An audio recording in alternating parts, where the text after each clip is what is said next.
primeiro lugar, muito obrigado. Para mim é um enorme prazer estar aqui com vocês. O ano passado foi inesquecível. O que a gente estava vivendo, o que a gente viveu. E eu estou ainda muito sobre o impacto das palavras do Felipe.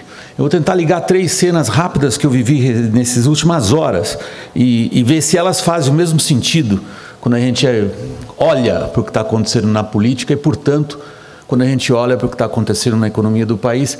E se my take, como falam os americanos, a minha pegada do que eu ouvi do Felipe, ela é uma descrição bastante dura do ambiente de negócios que não melhora. O básico do que ele diz eu sou empreendedor, eu me jogo nisso, eu trabalho, eu me esforço, eu uso o que eu tenho de todas as vantagens competitivas e sou derrotado por um sistema que, no fundo, faz com que o empreendedor se sinta sempre cercado ou sempre cerceado ou sempre sufocado.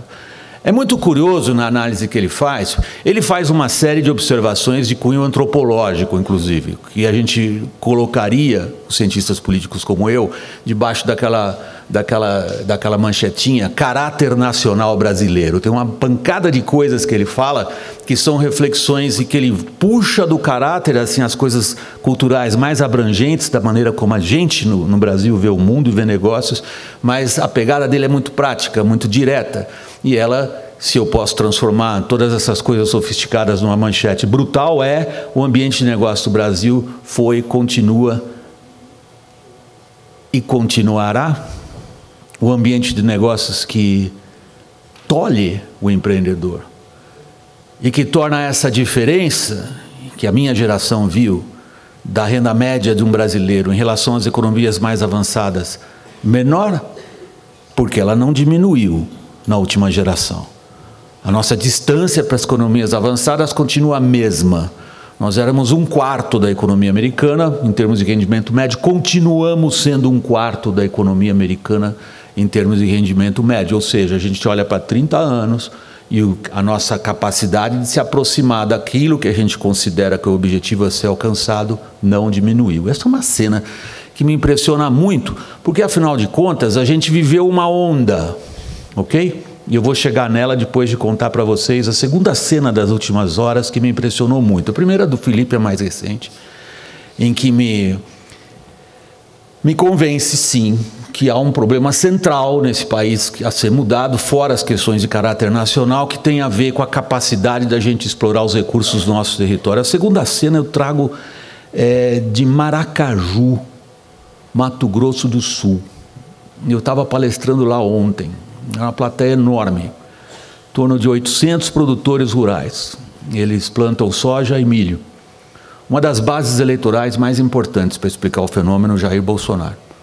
O fenômeno Jair Bolsonaro, antes de conquistar as grandes capitais brasileiras, as grandes cidades brasileiras, é um fenômeno do Brasil dinâmico, próspero e moderno e conectado com o mundo do interior ligado ao agrobusiness.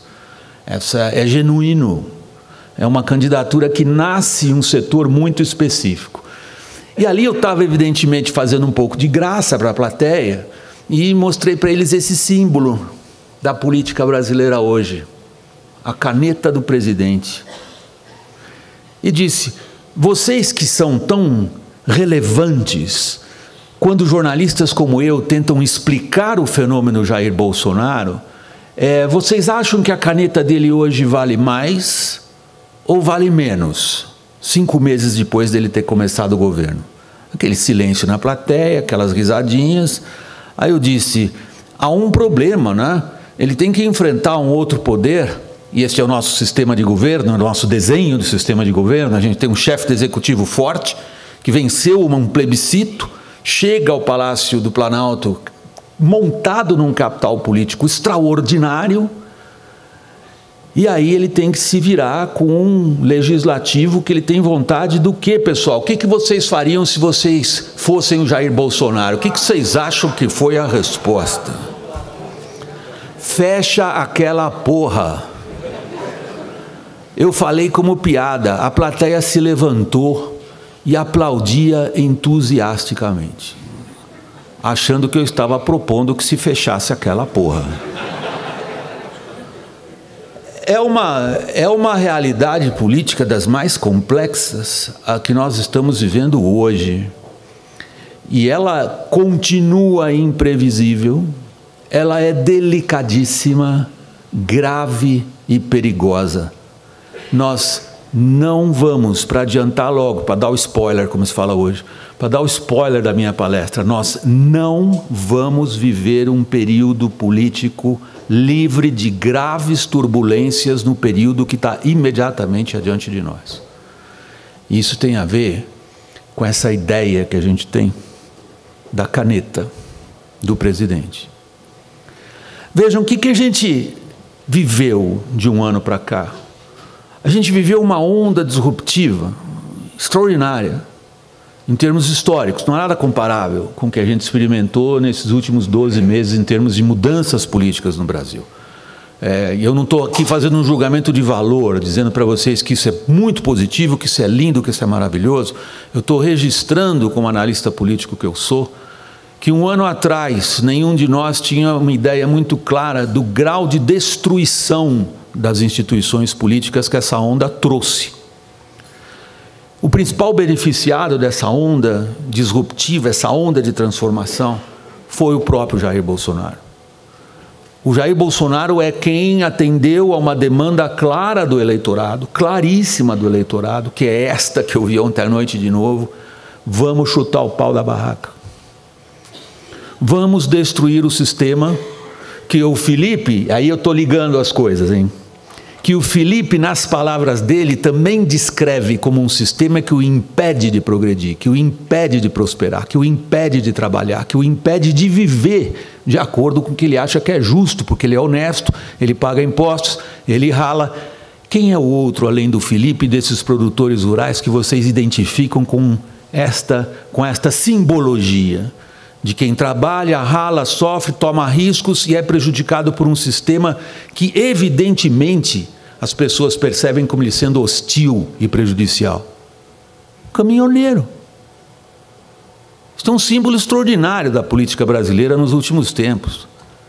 E se vocês olham para os caminhoneiros e o que foi aquela revolta popular no início daquele movimento, um ano atrás, um pouquinho mais, vocês percebem uma disposição de uma grande parte da população brasileira de apoiar um movimento que as pessoas imediatamente identificavam como movimento causador de prejuízos materiais imediatos consideráveis.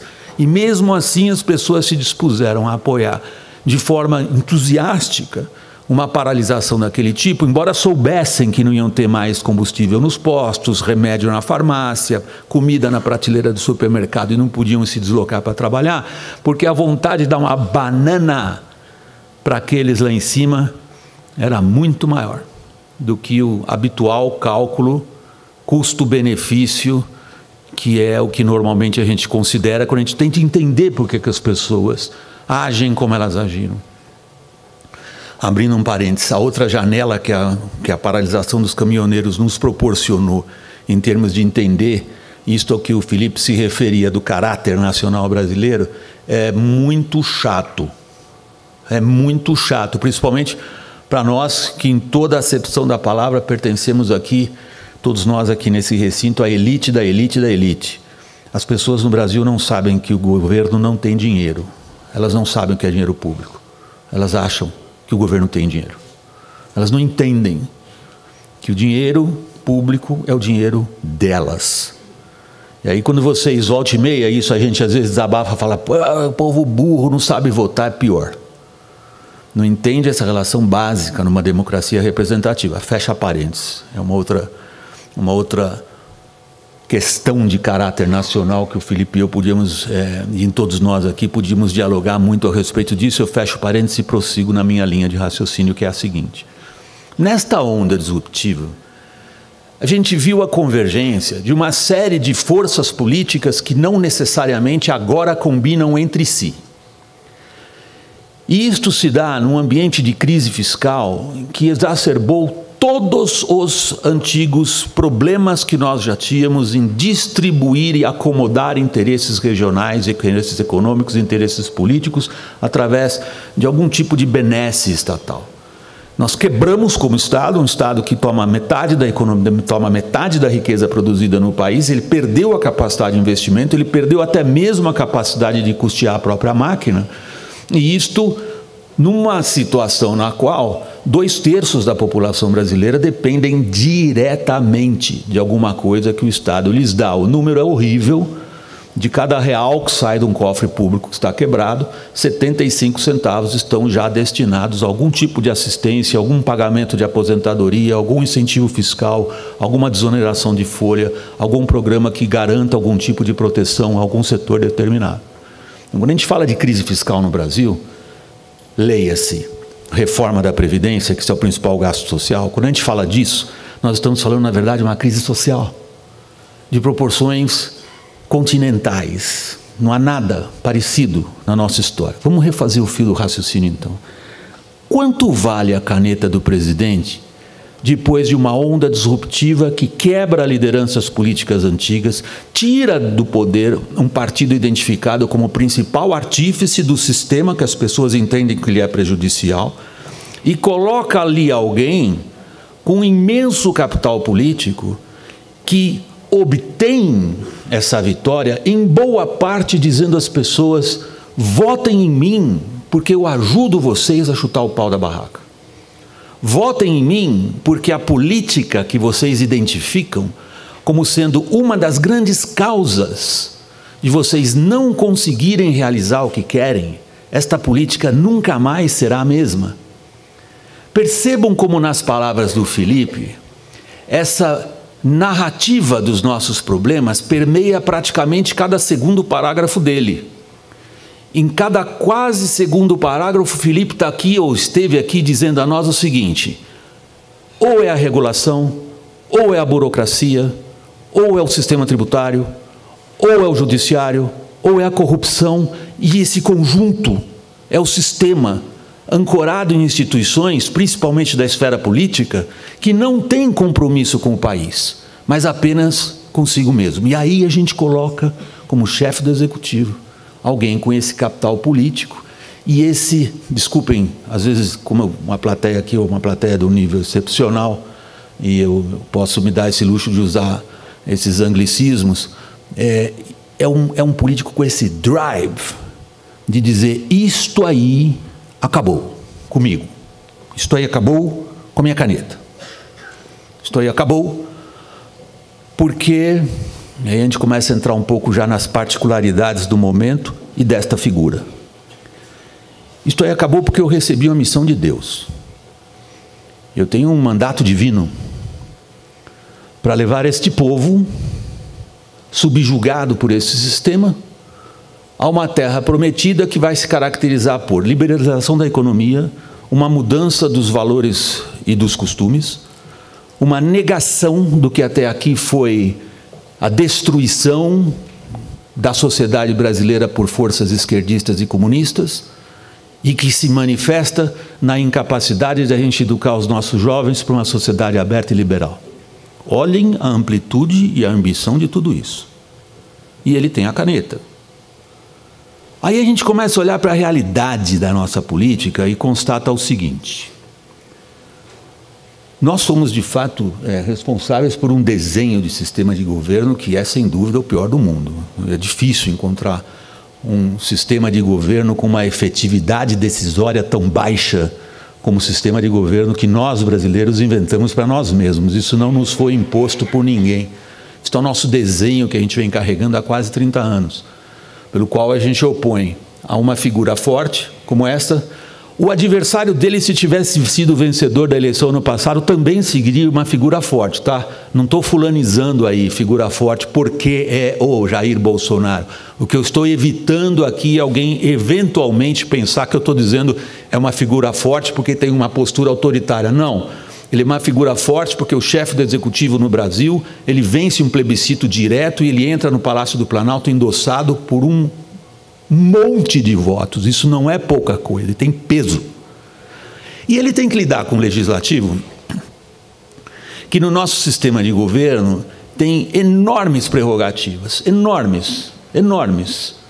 Em outras palavras, Coloquem-se vocês agora no papel do Jair Bolsonaro e percebam que nada que vocês gostariam de aprovar, que vocês consideram relevante, em qualquer sentido, seja ele o da guerra cultural, da guerra dos valores, das agendas do grupo econômico, ou de boa parte, vou chegar no Tarcísio, que é um quadro excepcional, não há dúvida. E nada que ele queira fazer anda se ele não tiver 308 votos entre os 513 deputados, que são os verdadeiros representantes do povo. As pessoas se esquecem. O representante do povo não é o presidente, não é o prefeito, não é o governador, é o deputado, que é eleito no Brasil por um sistema proporcional. E esta é uma jabuticaba sensacional que nós inventamos, porque o nosso sistema proporcional de voto garante a desproporção. O voto não vale a mesma coisa dependendo da região do país. Então, voltem para esse desenho básico, aonde o fortão do Jair Bolsonaro, exibindo e esgrimindo a sua fantástica caneta BIC, não faz nada se ele não tiver um entendimento com o legislativo que é pouco representativo, fragmentado, fracionado, integrado por 30 organizações que levam o nome de partidos, mas que deveriam ser consideradas quadrilhas especializadas em se apropriar do erário ou de transformar pedaços da máquina pública em benefício próprio. É ou não é uma receita para a crise permanente? Essa crise permanente, pessoal, é que a gente vem apelidando de nomes bonitos para tratar, na verdade, de um bicho feio, horroroso. A gente chamava de presidencialismo de coalizão. O que é essa palavra? Que é uma expressão muito bem formulada, aliás, presidencialismo de coalizão. Se é presidencialismo, como é que pode ser de coalizão? Mas presidencialismo de coalizão significa o quê? Significa que a figura forte do chefe do executivo tem que criar uma coalizão dentro do legislativo, com todas essas prerrogativas. Aí a gente percebeu que, na verdade, é o toma lá, dá cá. Que a maneira de criar esta coalizão, que a maneira de ganhar força política suficiente e obter no legislativo a aprovação das matérias que o presidente precisa, é feita através de trocas, vamos usar uma palavra, uma expressão elegante, pouco republicanas. Quando vocês ouvem um cara falar na televisão, isto é pouco republicano, ele está querendo dizer isto é roubalheira. Essa, digamos, situação não é nova. Ela não é o resultado dos últimos governos do PT, embora o governo do PT, com a sua irresponsabilidade fiscal, tivesse apressado muito o nosso encontro com a verdade, que é o fato de que quebramos. Tentamos montar um estado de bem-estar social no Brasil e falhamos nisso, porque não temos uma economia capaz de sustentar um estado de bem-estar social com as características que nós brasileiros consideramos que seriam atendidas através de textos legais, através da Constituição, através do que a gente pôs uma Constituição que tem como obrigação fazer as pessoas felizes, com gastos públicos. Não há como sustentar os gastos públicos com o crescimento, com a baixa produtividade da nossa economia. Então, com a irresponsabilidade fiscal dos governos do PT, este encontro com a verdade só se apressou. Mas, se vocês pegam e voltam a ler os textos dos anos 90, da época do Plano Real ainda, vocês percebem os alertas que vão sendo dados. Gente, os gastos sociais estão crescendo em termos reais 5 a 6% ao ano. Em termos reais, não é nominal, é real. Não há possibilidade de imaginar que o crescimento da nossa economia nesse período de 30 anos fosse capaz de sustentar um crescimento real de gastos sociais como ocorreu. Qual é a história que o Bolsonaro conta para ele toda noite antes dele dormir? Deus me deu essa missão. Eu ganhei essa eleição contra tudo e contra todos. Sem dinheiro, ainda tomei uma facada. E ele só sobreviveu porque ele estava perto do hospital grande, numa cidade grande. 20 minutos mais ele tinha morrido de hemorragia. Ele se acha duplamente beneficiado por um milagre. E o segundo milagre tem a participação direta do seu filho e dos seus entes familiares mais próximos. A história que ele conta para ele toda noite é que, além de ter essa missão divina, ele venceu a todos e a todos, dizendo que as coisas nunca mais seriam como foram até aqui. O presidencialismo de coalizão, o toma lá da cá, a ideia, né, da negociação com forças políticas, e isto ele está profundamente convencido. Vou abrir um outro parênteses. Normalmente é difícil para um repórter, eu sou um velho repórter, entrar muito na cabeça dos personagens políticos. Nesse sentido, Bolsonaro é uma mina de ouro, ele é extraordinariamente transparente. Não há grande dificuldade em entender como é que ele vê as coisas. Ele nos deixa isso extraordinariamente claro, e em frases muito contundentes. Ele é um bom fazedor de frases. Vocês lembram na campanha eleitoral, quando criticavam que ele não ia debater com o adversário dele no segundo turno, ele falou: quem conversa com poste é bêbado. Isso é uma frase, assim, derruba um adversário político com um golpe só no meio do queixo. A outra frase dele, extraordinariamente transparente, e que vocês já ouviram várias vezes, todas as vezes que ele é indagado: vem cá, Jair, você não está aí, pô, vocês entenderam com aqueles caras lá no Legislativo, senão como é que vai ser? Ele fala: não, eu não vou acabar jogando dominó e dama com Lula e o Temer na cadeia, porque foi fazendo entendimentos e acertos com o Legislativo que eles acabaram presos. Vejam como que a onda disruptiva, que congrega um monte de forças antagônicas, que uma vez conquistado o seu objetivo inicial, que é tirar dali o principal artífice desse sistema entendido como prejudicial, o PT, algumas das instituições, o ódio à política, o ódio ao legislativo, o ódio à imprensa, que foi destruída a credibilidade da imprensa nessa onda disruptiva também. Como que isto agora se transforma em uma narrativa que torna a vitória dele a causa dos seus problemas. Política é o território realmente do subjetivo, do emotivo, do imponderável. Vejam como a vitória dele, baseada numa narrativa de extraordinária eficácia eleitoral, é o que hoje lhe traz enormes dificuldades para governar. Porque, se vocês quiserem resumir o dilema no qual Bolsonaro chega quando ele põe a cabeça no travesseiro toda noite, é não saber se ele age pelas regras do jogo ou se ele despreza as regras do jogo.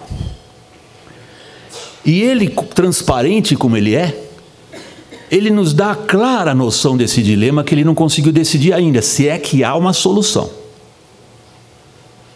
Quando ele chama as pessoas para protestarem a favor, é divertido, né? Mas enfim, quando ele chama as pessoas às ruas, no dia 26 de maio, inicialmente ele o faz porque ele está convencido de ser impedido de cumprir a missão divina e de cumprir as promessas eleitorais por um sistema político que não se deixa moralizar. Em outras palavras, ele está dizendo: é impossível levar adiante o presidencialismo de coalizão, ou toma lá da cá, como vocês quiserem, porque ele é inerentemente corrupto, ele é inerentemente voltado para a satisfação daquilo que ele descreveu como conchavos interesses corporativos. Essa é uma descrição, e agora eu sou obrigado a levar vocês um pouquinho para trás nessa linha do tempo, pouquinho para trás na linha do tempo. Essa é uma descrição de extraordinária aceitação por parte do público em geral. Boa parte do público considera a corrupção o problema central do Brasil. Eu não. Eu acho que a corrupção é um dos grandes problemas do Brasil, mas não me parece que seja o pior.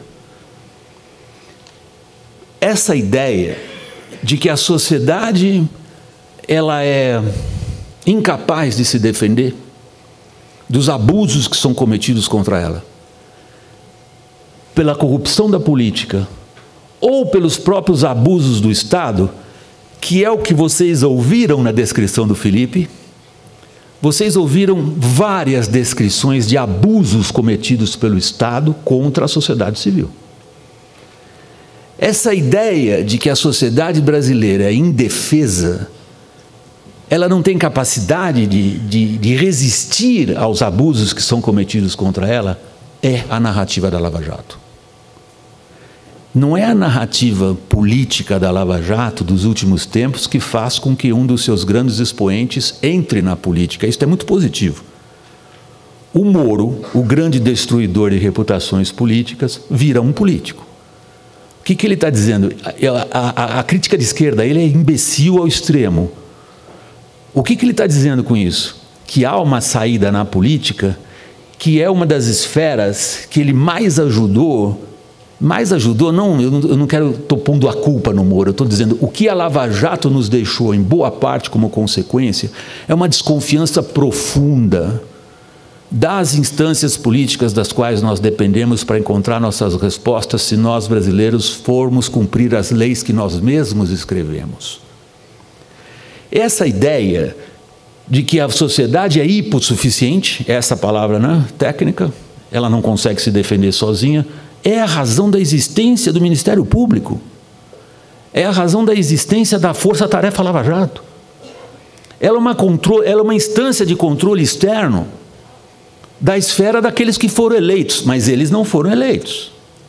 Então, olhem a natureza do grande debate político brasileiro hoje, que é esse. Quem detém o controle das decisões da esfera política? Quem controla os incontroláveis?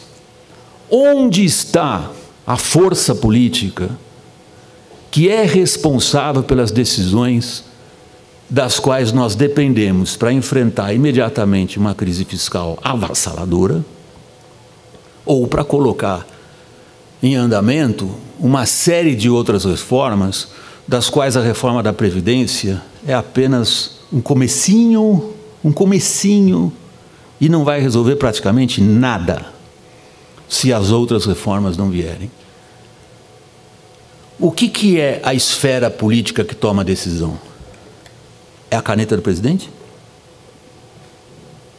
Qual é o tamanho da caneta do presidente diante de uma decisão do STF, como a que vocês acompanharam esta semana, que submete ao Legislativo, através de lei especial, a privatização de ativos estatais?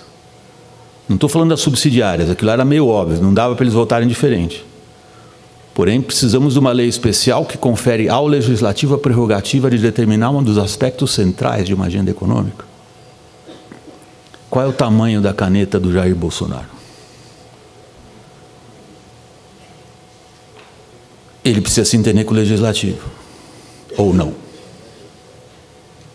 Quando ele traz as pessoas para a rua de 26 de maio, ele está fazendo um apelo fortíssimo a um item central na cabeça das pessoas hoje, que é o de que a política não tem jeito.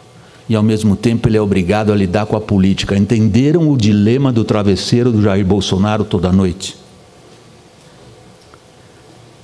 A minha intenção nessas palavras iniciais a um público sofisticado como vocês são, é colocar algumas reflexões de caráter mais genérico, que liguem o que me parecem ser os fatores mais abrangentes, eu detesto a palavra estrutural, mas aí não me ocorre nenhuma outra melhor, que são o nosso desenho de sistema de governo, o fracionamento e deterioração dos nossos partidos políticos, a crise de representatividade, as pessoas não se sentem, em boa parte, representadas por quem elas elegeram, o peso de uma crise fiscal, e uma figura central, como a do Jair Bolsonaro, com as suas próprias dores de entender como que ele chegou lá e como que ele age uma vez chegando lá.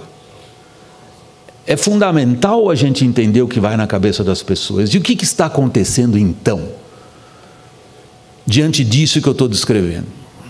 Eu vou ser super sucinto agora e abrir para as perguntas. o legislativo está ficando mais forte e não mais fraco. A narrativa que o Bolsonaro criou para si mesmo está trazendo para ele o contrário do que ele quer. Em vez da caneta dele aumentar de força, está diminuindo em 2 setores fundamentais.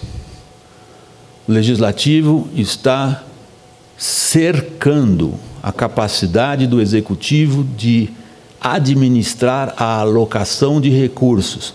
Vamos traduzir isso? O legislativo está mexendo cada vez mais com o orçamento, o que o coloca na situação de ter uma agenda própria. Onde está correndo a ideia de uma reforma tributária hoje, senhores e senhoras? No legislativo. Esse é um ponto número 1, que diminui essa caneta. Ponto número 2, diretamente voltado para esse presidencialismo de coalizão, mequetrefe, esse desenho nojento que nós brasileiros estamos levando há 30 anos, faz com que o presidente legisle por medidas provisórias, correto? O que o parlamento fez esta semana? Está reduzindo a capacidade do executivo de legislar por medidas provisórias. Alguns cientistas políticos consideram isso extraordinariamente positivo, hein? Por quê? Porque consideram que o sistema político faliu. E se a gente espera, sociedade, decisões vitais para o futuro do país e elas se protelam, e vocês percebam, desculpe eu usar tanto o Felipe, às vezes talvez não fosse nem mesmo a intenção dele de dizer as coisas que eu estou colocando na boca dele. Ele descreve, e quando ele põe o Pelé, e quando ele põe o Vinícius de Moraes, e quando ele põe o Tom Jobim como símbolos, ele está colocando símbolos de 60 anos atrás. O que ele descreve involuntariamente é uma estagnação também em termos de produção de ideias na política. O sistema faliu, arrebentou. Mas faliu e arrebentou no meio de uma crise fiscal dessas, que nos sufoca, nos asfixia e nos coloca numa situação complicada em relação à capacidade da gente retomar investimento, e sem investimento não tem crescimento, não tem prosperidade. Quando a gente olha para isso e a gente percebe o jogo da política, a gente começa a perceber, e por isso alguns cientistas políticos dizem que é positivo no fundo o que está acontecendo agora, porque diminui a tutela do executivo sobre o legislativo. Olhem, é o contrário do que as pessoas pensavam com a chegada do Jair Bolsonaro, onde ele chegou com a força que ele chegou. Em outras palavras, em 5 meses a caneta dele diminuiu, não aumentou.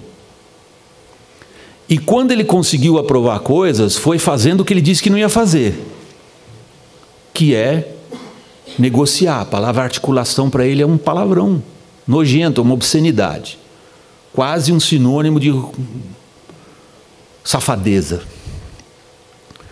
Esse é um momento político delicado no qual nós estamos hoje.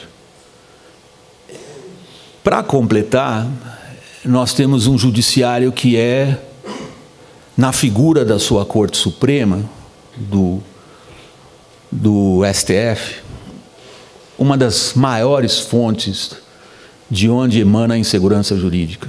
Nós não temos mais um colegiado, nós temos 11 tribunais superiores, 11 interpretações da Constituição. E para quem vê a política como eu vejo, eu sou egresso de uma formação acadêmica alemã, tenho uma força muito grande na minha maneira de raciocinar, do papel das instituições e do funcionamento delas.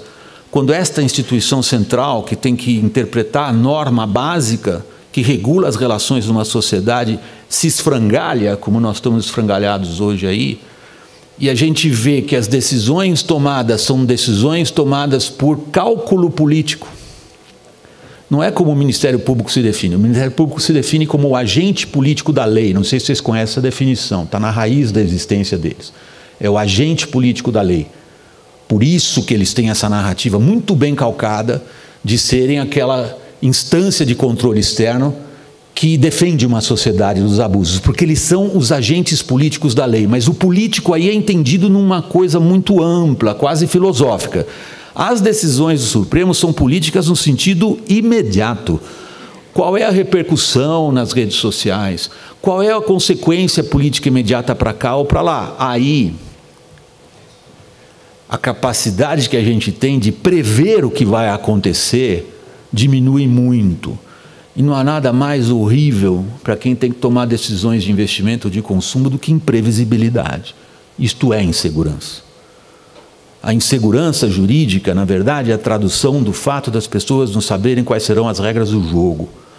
Não saber qual é a margem de manobra que um fiscal tem. Tudo isso o Felipe descreveu. Vocês perceberam o quanto tem na palestra que me antecedeu de componentes e de conteúdos que traduzem para vocês no dia a dia o que são os grandes problemas estruturais da nossa política e portanto, da nossa sociedade? É isso. Por outro lado, quando a gente olha para uma onda disruptiva como essa que a gente está vivendo ainda, a gente é obrigado, eu acho que é impossível não registrar alguns fatores extraordinariamente positivos. Olhem, as elites brasileiras estão se engajando em política. Elas começam a perceber que não adianta ser só amigo do rei. Elas começam a perceber que nós precisamos de uma outra agenda além daquela de tratar com a crise fiscal. Elas começam a perceber, e isto vem em boa parte do que o público está dizendo para as elites: metam-se em política, façam a política mudar de dentro, atuem, cobrem, se engajem. E isso tem trazido resultados.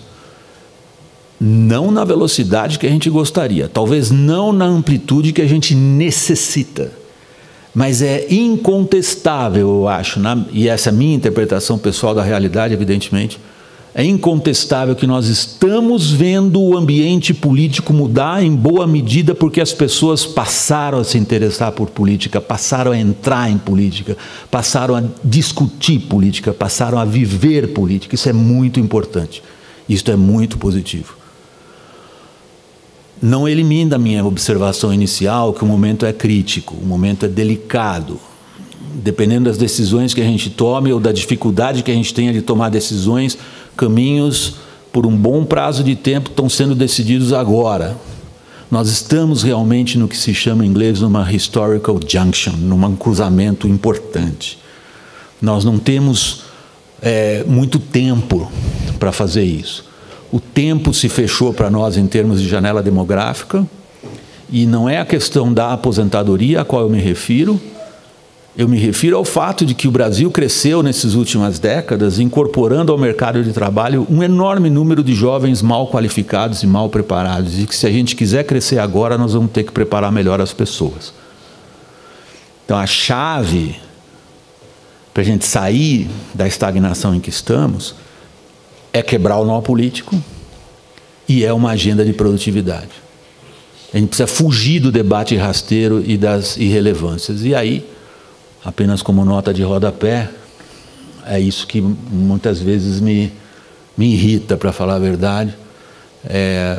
Quando eu vejo, diante do que a gente tem que fazer, a opção preferencial de integrantes do governo para discutir irrelevâncias,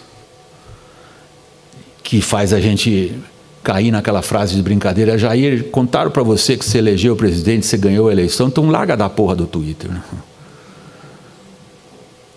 Eu vejo como cenário imediatamente próximo muita turbulência política, não está resolvida a questão de quem é que controla a esfera política, o debate é fundamental, mexe com a percepção que o público tem do mundo à volta dele, não é simplesmente político eleitoreiro. Mas, por outro lado, o que me faz realmente poder dizer o que eu vou dizer agora com total convicção é que só depende de nós, e eu acho que a gente está indo resolver. Pessoal, perguntas? Muito obrigado.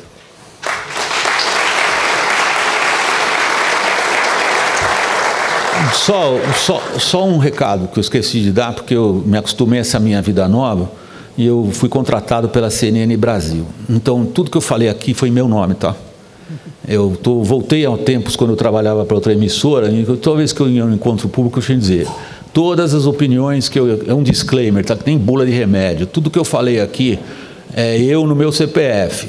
Se alguém tuitar que a emissora tal acha isso ou acha aquilo, eu vou desmentir. É tudo em meu nome. Então, mas conto com a audiência de vocês, de todas as maneiras.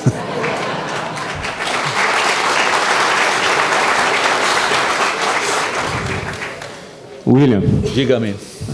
Aqui, William. Onde? Opa, aqui na frente. Aqui. Ah, ok, tá legal. A primeira pergunta, meu nome é José Carlos Zanotelli, sou vice-presidente da Findes. Primeiro, agradecer pela brilhante explanação, parabéns.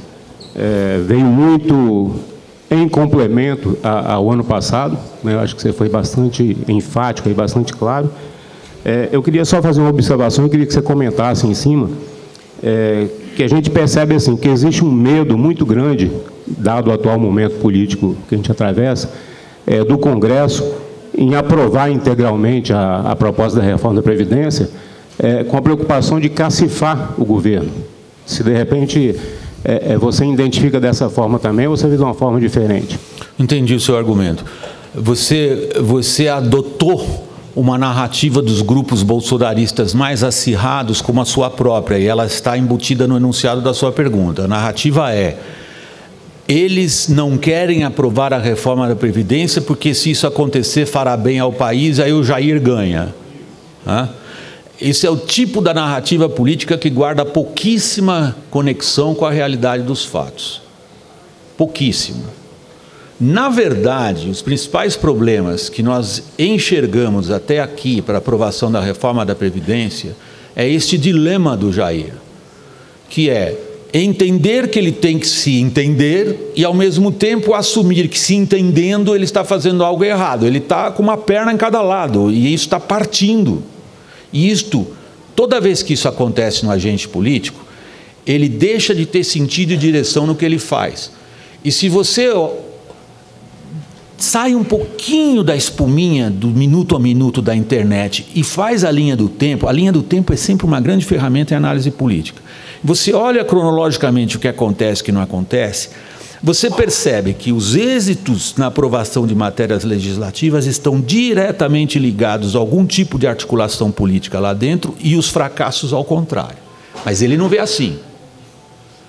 Toda vez que ele é cobrado, ele devolve na cara. Eu tenho um diálogo com vários agentes políticos e tal, ele devolve na cara. O pessoal do governo assim: o que é? Você quer que eu vá lá então entregar cargo por voto? Você vai querer que eu caia naquela sujeirada lá que eu fiz? E aí, eu não sou marqueteiro, não sou consultor de estratégia política de governo algum. Aí eu me pergunto, gente, vamos para as prioridades, ok? Se a gente não quebrar esse problema da asfixia, do sufoco que está sendo causado pela crise fiscal, a gente não anda em nada, não tem plano B para isso. E aí eu, às vezes, quase caio na tentação de recomendar que ele baixe o filme do Spielberg sobre o Lincoln, que tem que abolir a escravidão, né? E ele sabe que aquele é o objetivo que o levará para a história. E ele faz o que for necessário para abolir a escravidão. Inclusive o toma lá da cá. Então, aí o que acontece, que é isso que eu estava descrevendo para vocês, que é o dilema do Jair Bolsonaro, se é para chutar o pau da barraca, eu não vou entrar em negociação nenhuma com aqueles que eu considero incapazes de ter qualquer compromisso com os problemas do país. Ele vê a classe política como compromissada apenas consigo mesma. E isto, em boa parte, eu diria uma imensa esmagadora da população brasileira acha isso também. Acha que os políticos deixados a si mesmos só vão produzir mais merda, porque eles só legislam em causa própria. Eles não têm compromisso com o resto do país. Em parte, essa narrativa, essa forma de interpretar a realidade, encontra fatos. As pessoas vão chegar assim: porra, William, como que você ignora que os caras só votam por grana? Como que você ignora que os caras são fisiológicos? Como que você vem aqui alugar nossa paciência, dizendo que ele tem que se entender com esses caras? Pois é, tem. E aí que eu termino essa resposta dizendo: eu acho um grave equívoco quando se tenta dizer aqui a velha política, aqui a nova política. Eu acho que existe política. E, para usar uma frase velha, do interior do Nordeste, político tradicional. Gente, o barro é esse. É com isso aí. Aqui, William. Pois Israel, não. Sou do setor moveleiro. Dia 26, né, que teve a passeata, onde não teve dois grandes impulsores de público para a passeata. Particularmente fiquei apreensivo, porque se desse errado, eu acho que ele estava ferrado, né? Já chega dos problemas que ele já causa na fala dele, que você bem falou agora. A gente percebe, né, que depois disso melhorou e alguns ataques diminuíram. Eu queria saber da sua visão. Dia 26, foi relevante para o Jair como uma ajuda, como um freio ao ataque contra ele? Teve alguma... Dia 26 foi realmente importante? Não acho que é um game changer. Realmente não acho que é um game changer. Eu acho que a convocação da passeata se dá por medo. Veja um pouquinho a linha do tempo, que eu estava dizendo para vocês. Isso é uma ferramenta sempre importante quando a gente joga o olho da gente sobre acontecimentos políticos. Veja a linha do tempo. Ele vem da quebra de sigilo do filho, ele vem de medidas provisórias importantes, sobretudo a da reforma administrativa caducando. Ele se sente cercado. Ele acha que ele está sendo induzido ao crime fiscal. O problema é que eles têm que resolver semana que vem, né, do crédito suplementar. Ele começa a ver em toda a atividade legislativa em torno dele o intuito de conduzi-lo voluntária ou involuntariamente à situação igual à da Dilma, e, portanto, provocar o impeachment. Fora as outras teorias conspiratórias de que o vice que está articulando isso, que, enfim, que tem uma influência muito grande no pensamento do Bolsonaro, esses grupos mais ideologizados, ligados ao círculo familiar dele mais próximo, e também vamos ser elegantes, as influências intelectuais de cidadãos morando fora do Brasil, vamos falar assim. Na política, isto não é negligenciável. A política, e é por isto que eu brinquei com vocês, dizendo qual é a história que o Jair Bolsonaro conta para ele mesmo, porque é a percepção que o agente político tem do mundo à volta dele que o fará agir de uma forma ou de outra.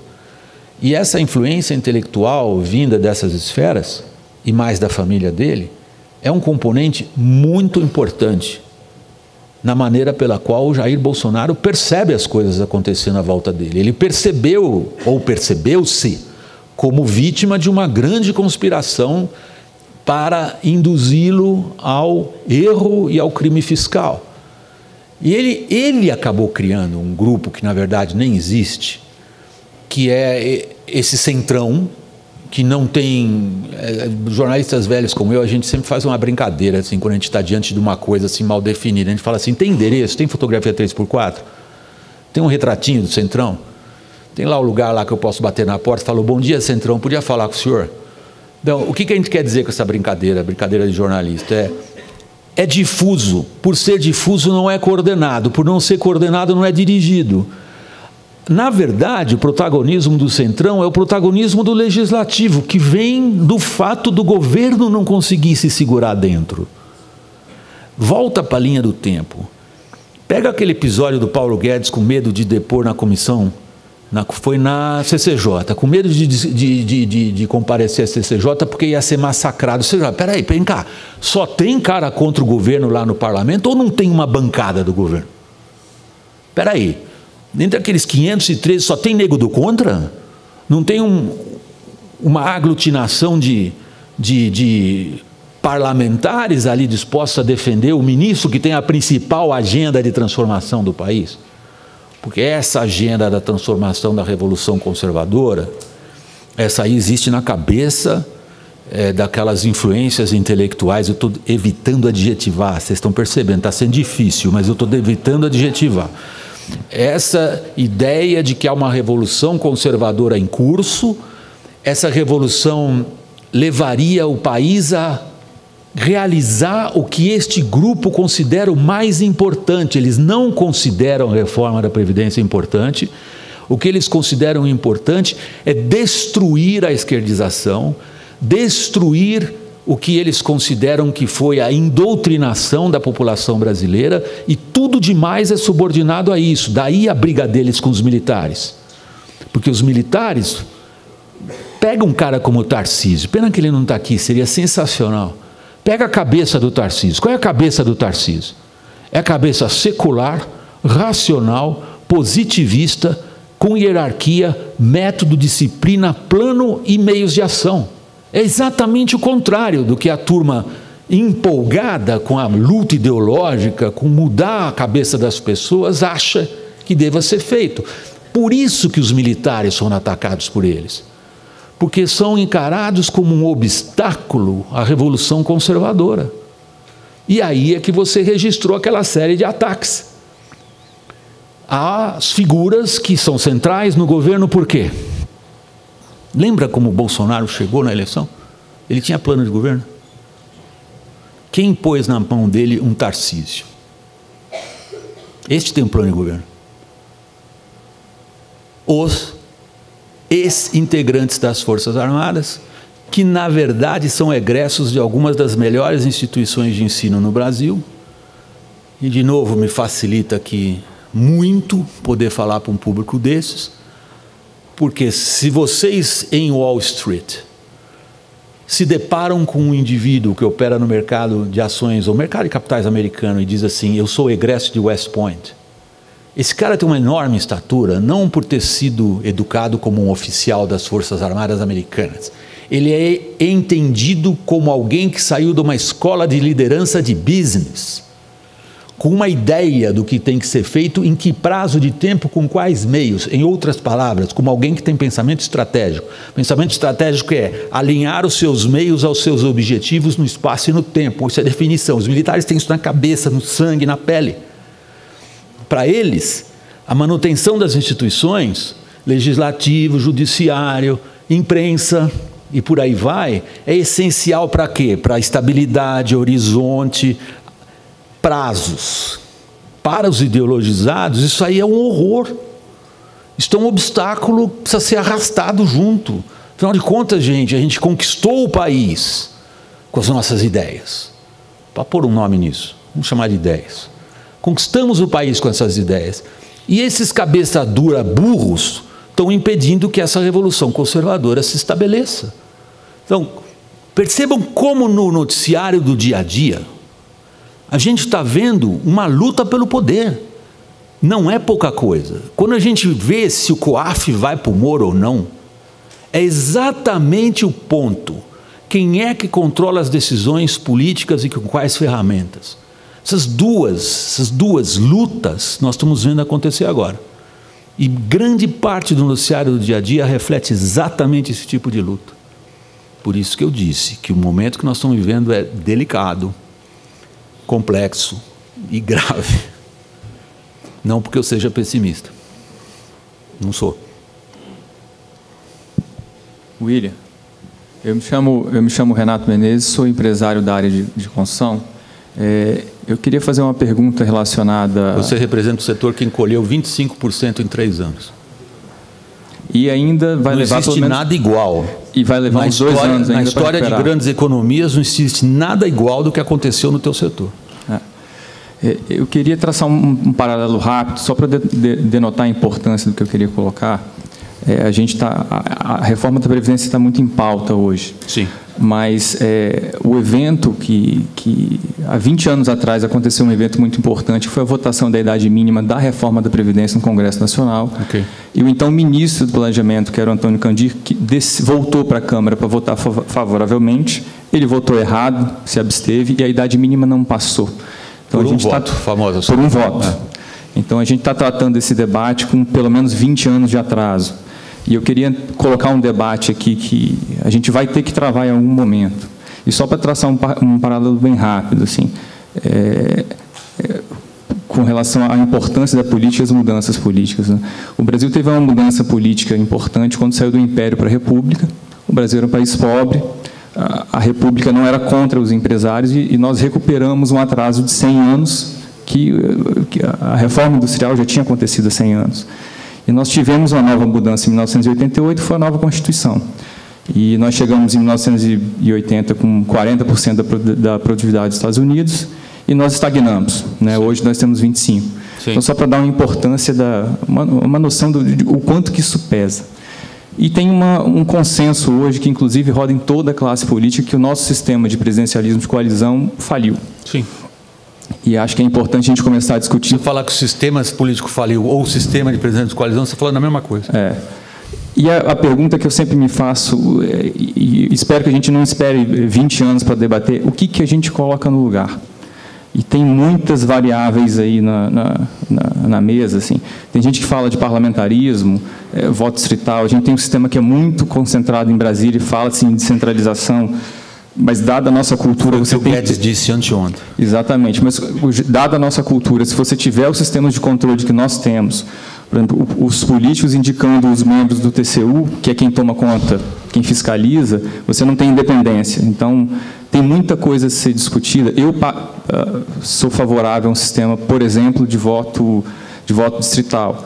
A gente já teve experiências, por exemplo, na própria Alemanha, um parlamentarismo com um sistema proporcional, que tinha uma semelhança com o nosso, que era o voto proporcional em partidos, que foi um sistema que faliu absolutamente pela multiplicidade de partidos e terminou numa ditadura. Você está comparando a República de Weimar com o voto distrital misto da Bundesrepublik, tá? Um pouco. Foi um sistema que não funcionou, okay. Não é um parlamentarismo com voto proporcional. E o que a gente coloca no lugar? Assim? A gente copiou do modelo americano o presidencialismo, que aparentemente, em termos de capitalismo, só deu certo lá. Mas é um sistema muito diferente, porque tem voto distrital. Quer dizer, quais são as possibilidades que nós podemos colocar em cima da mesa? Quer dizer, o parlamentarismo talvez esteja muito longe, é uma mudança muito complexa, o sistema de voto um pouco mais simples. Quer dizer, como é que você deixa o sistema, como é que você aumenta, você faz com que as pessoas se sintam mais bem representadas? Bom, você está pegando um monte de coisa de uma vez só. É complexo mesmo. Uma delas é comum a gente ouvir, mas não ajuda a gente a avançar muito na análise. Que, no fundo, eu vou brincar um pouquinho contigo, mas é de bom humor, tá? Não é para te sacanear. Não quero parecer nem arrogante, nem irônico. É um pouco ovo e galinha. Você está estabelecendo, quando você fez esse teu arco histórico, entre a implantação de regimes políticos em países como os Estados Unidos ou a Alemanha e as forças sociais, você acha que, no fundo, determinados tipos de organização da economia conduzem a determinados tipos de regimes políticos e, às vezes, você acha o contrário, que é quando você fala do Brasil. Quando se estabelece um regime político através de um texto legal que é a Constituição, nós entortamos o funcionamento da economia. Não é um ou outro. Cada uma dessas situações tem peculiaridades históricas muito grandes e a gente não pode tirá-las de vista. Qual é a peculiaridade histórica brasileira deste momento? Quando a gente considera a crise de representatividade, que é a qual você se refere, quando você ataca o problema do sistema de votação. O sistema de votação é destinado a estabelecer uma relação de representação, que está evidentemente rompida. Não é apenas um problema brasileiro. Nós estamos dentro de de uma universalidade da contestação que as pessoas fazem hoje a esses sistemas de representação e consideram nesse raciocínio também a revolução digital, a revolução da informação e a capacidade que elas têm de bypassar as estruturas tradicionais de representação e atuar diretamente em cima daqueles que, mesmo sendo eleitos, não são reconhecidos como representantes. Neste ponto, nós, no Brasil, não temos nada muito original. Nós somos parte de uma crise que você pode considerar uma crise de época, com saídas ainda muito diversas. A gente teve na Espanha uma saída clássica, tradicional, de reorganização do sistema partidário. Nós tivemos na Itália uma situação completamente diferente. Nós tivemos um exemplo agora na Ucrânia, mas a Ucrânia não dá para usar muito por causa da situação deles de guerra. E nós tivemos em países como Brasil, Argentina e outros, sinais conflitantes. Em que medida que o sistema representativo formal, como você colocou, resiste ou não a essas transformações que são amplas, são culturais, são profundas. Mas que essa resposta não vire um seminário acadêmico que enche o saco de todo mundo. A nossa crise imediata de representatividade seria bem atacada com o voto distrital misto. até com um golpe de marketing. Você daria 2 votos ao eleitor. Ele vota numa lista estadual, portanto, a gente fortalece os partidos. Eu não estou dizendo voto distrital misto porque eu gosto da cor dele. É porque eu reconheço que é impossível o funcionamento de um legislativo sem partidos fortes, e os partidos brasileiros são muito, muito fracos. E é um problema chegar para as pessoas hoje, eu estou vendo a cara de vocês. Pô, William, esses caras que você chama de quadrilhas, você quer fazê-los mais fortes? Olha a cara dele, olha só. É assim, pirou, né? Puseram o que no teu café hoje? Agora, quando você pergunta, e a tua pergunta demanda uma resposta prática. Olha, diante do dilema da representatividade, como é que a gente sai? Voto distrital misto, por quê? Porque ele diminui o custo de campanha. O cara que vai disputar no distrito dele, pronto. O cara, usando o exemplo de São Paulo, que é o estado que eu conheço melhor. O cara que é de Santos não vai precisar disputar voto no Pontal do Paranapanema, ele vai disputar ali. Então isso barateia, tá? Reduz a possibilidade e os problemas de financiamento de campanha, que não preciso aqui pôr em detalhes. Outro, como uma metade do parlamento é o cara que ganhou direto o distrito dele, a outra metade do parlamento é o cara que vem numa lista partidária, portanto você está fortalecendo o partido. Inicialmente você vai fortalecer quem? O porra do cacique do partido. Inegável, mas é uma forma de começar a sair. Agora, isso tem que vir com um negócio que precisa enfiar na cabeça desses ministros do Supremo, que quem tem, só porque se constituiu um partido político, imediatamente acesso a fundos do contribuinte, que é o que um partido político no Brasil tem, quando ele tem direito a tempo de televisão, fundo eleitoral e fundo partidário, dinheiro do contribuinte. O cara existe, não prova que é capaz de nada e já tem acesso, a gente tem que pôr uma barreira. Aí o que a gente faz? A gente fortalece o partido, reduz o número deles e o legislativo e o executivo se entendem de outra fase. Uma coisa a gente tem que dar razão para o Jair Bolsonaro. Você acha possível você se entender com 30 caciques? O Fernando Henrique se entendia com 4. O Lula já tomou um 7 pela frente dele e resolveu daquele jeito do mensalão. O que faz o Jair Bolsonaro diante desse quadro? Se for seguir o conselho da plateia de Maracaju ontem, pega um tratorzão D12 daquele, passa por cima daquele negócio e acabou. Digamos, o outro equipamento parecido a um D12 seria um tanque, né? Comandado por fardados. Os fardados não estão a fim disso e não farão isso. Então, resumindo a resposta a você, a saída imediata é quebrar a crise da representatividade, a questão do financiamento eleitoral e fundamentar partidos para que um legislativo com prerrogativas responda de fato a demandas. Não é um caminho imediato, mas me parece o mais prático no momento. William, subi aqui para ficar com você. Você tem uma agenda corrida, já deu às 14 horas. Agradecemos imensamente a sua presença aqui por mais um ano. Falei que assinei um contrato por mais 10 anos, então, para ele vir aqui renovar. Sei que passou muitos desafios, né? O governo aí, muita superação que precisamos, mas recebemos muitas notícias positivas para o Espírito Santo, através do nosso ministro, através do governo pelo Thiago Hoffmann, e dizer que a Findes tem que fazer exatamente isso, trazer pessoas como você que nos esclareça e proponha agendas positivas, e a gente tenha o momento indicado para discutir os assuntos relevantes para a indústria. Muito obrigada pela sua presença. Contrato feito.